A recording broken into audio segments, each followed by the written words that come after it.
Welcome back to our channel. You guys, today is Monday, a beautiful day to dive into the absolute madness that our favorite soap has delivered. Grab a coffee or maybe something stronger because we have a lot of ground to cover. Let's get right into it. And honestly, I don't even know where to start today. I'm just sitting here staring at my screen, rubbing my eyes, trying to make sense of everything that just went down on The Bold and the Beautiful. It's been a long week of covering this show, and let's be real, I'm a bit tired. But I still care. I still care so much about these messy characters. So let's talk about this Monday, July 27th episode.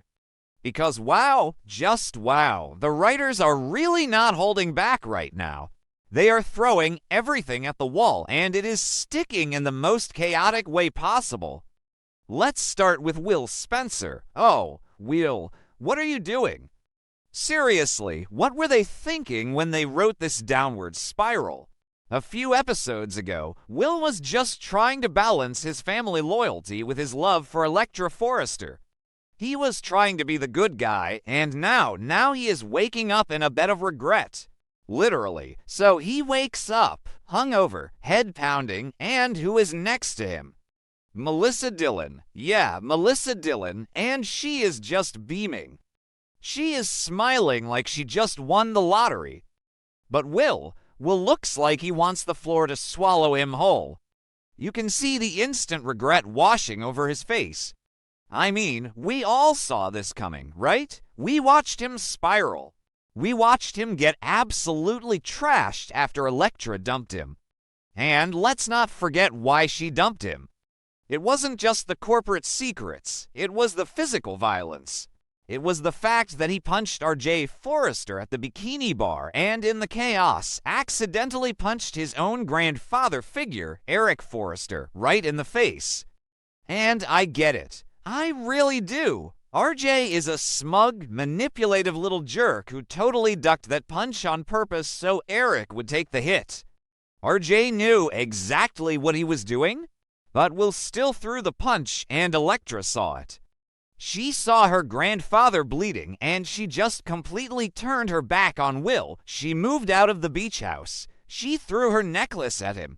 It was brutal, so Will drank to numb the pain.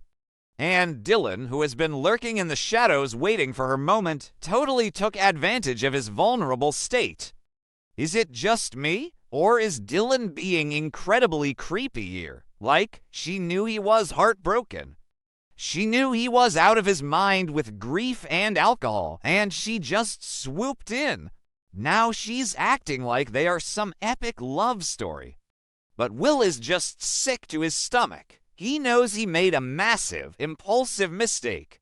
A drunken mistake that is going to cost him dearly. Because if Elektra finds out about this, oh boy. If Elektra finds out that Will slept with Dillon literally hours after they broke up, any tiny, microscopic chance he had of winning her back is completely dead and buried. So into this messy, chaotic morning walks Wyatt Spencer. Wyatt. It is so good to see Wyatt back in the mix, right? Bill summoned him back to LA to help with the family empire, but honestly, Wyatt is doing double duty as the family therapist right now. Wyatt takes one look at his little brother and immediately knows something is deeply wrong. Wyatt starts asking questions. He notices the huge change in Will, the alarming behavior. The fact that Will looks like he hasn't slept in a week and smells like a brewery. And this is where the episode gets really good. Because if there is anyone on this show who understands making messy, impulsive romantic mistakes, it is Wyatt Spencer. Let's be real, you guys. Wyatt has been there. He has worn the t-shirt. Do we remember the whole Flo Fulton and Sally Spectra fiasco? Do we remember how Wyatt bounced back and forth, making terrible decisions, getting manipulated, hurting people he cared about? Remember when Sally faked a terminal illness? Remember when Flo was involved in keeping the secret about Hope's stolen baby? Wyatt knows exactly what a messy, destructive love triangle looks like. He has navigated the absolute worst romantic landmines imaginable. So Wyatt sits Will down and gives him a much-needed reality check. He warns his brother. He tells him that playing these dangerous games, making these impulsive decisions when you're hurting, it's going to cost you everything. Wyatt is practically begging Will to get his act together. He's like, look at me, look at my past, don't do what I did, and we'll just look so broken. He admits he feels out of control. He admits his temper is getting the best of him.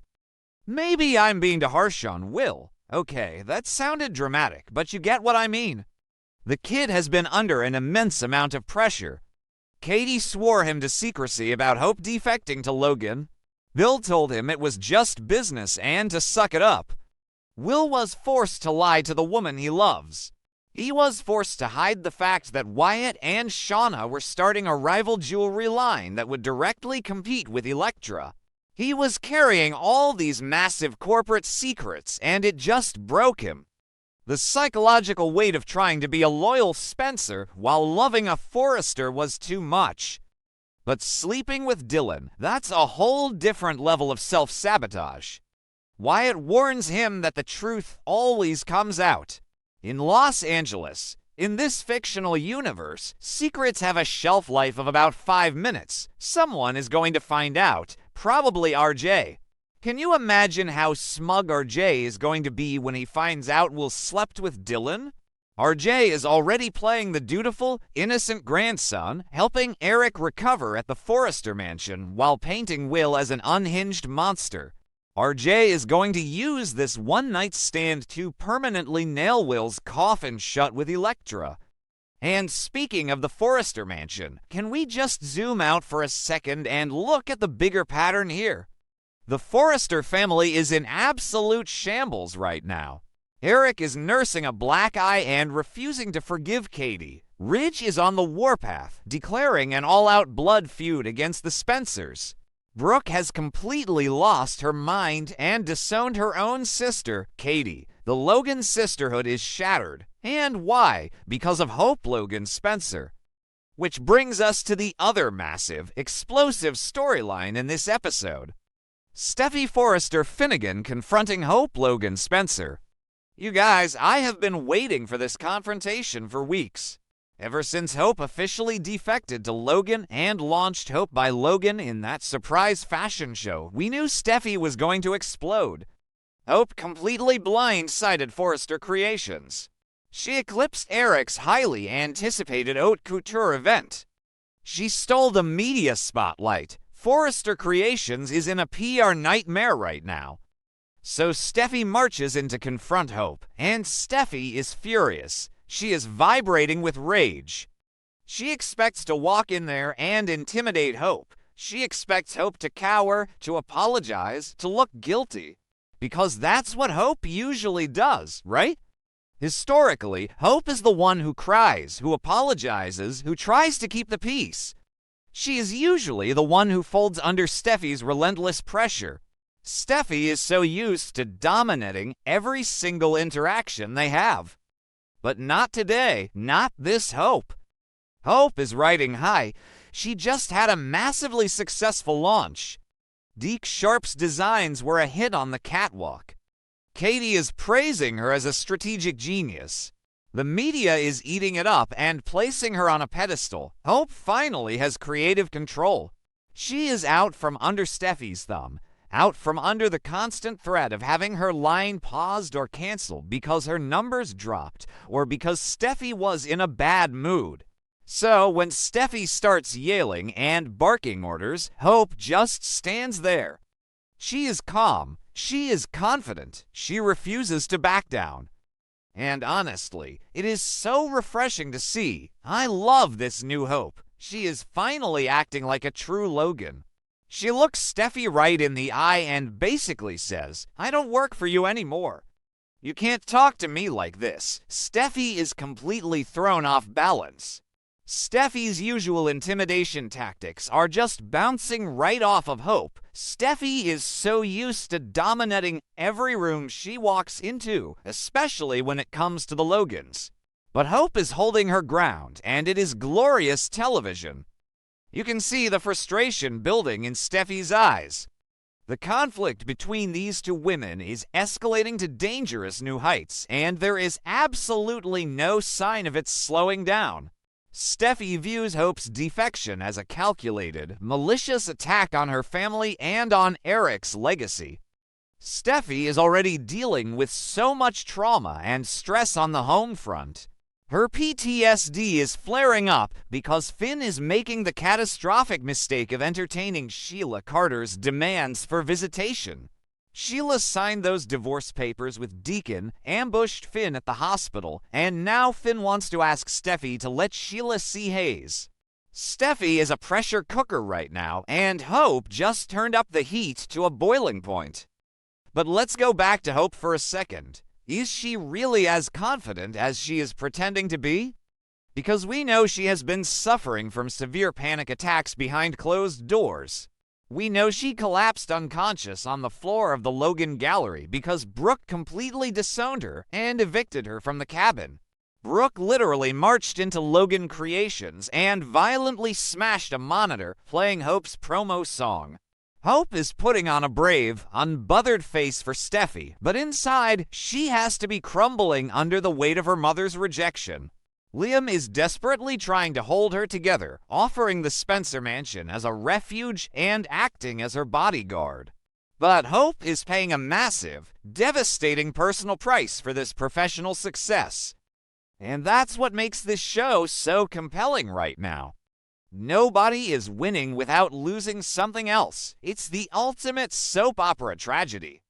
Hope won her fashion line, but lost her mother. Will tried to be loyal to his family, but lost Elektra, and now he's losing his dignity and self-respect with Dylan. Katie won the corporate war, but lost her sister Brooke. Eric tried to reassert his dominance, but ended up with a black eye and a ruined fashion show. It is just a relentless domino effect of destruction across both families. So what happens next? Who actually believes this is going to end well for anyone? Will is going to have to face the music with Elektra eventually.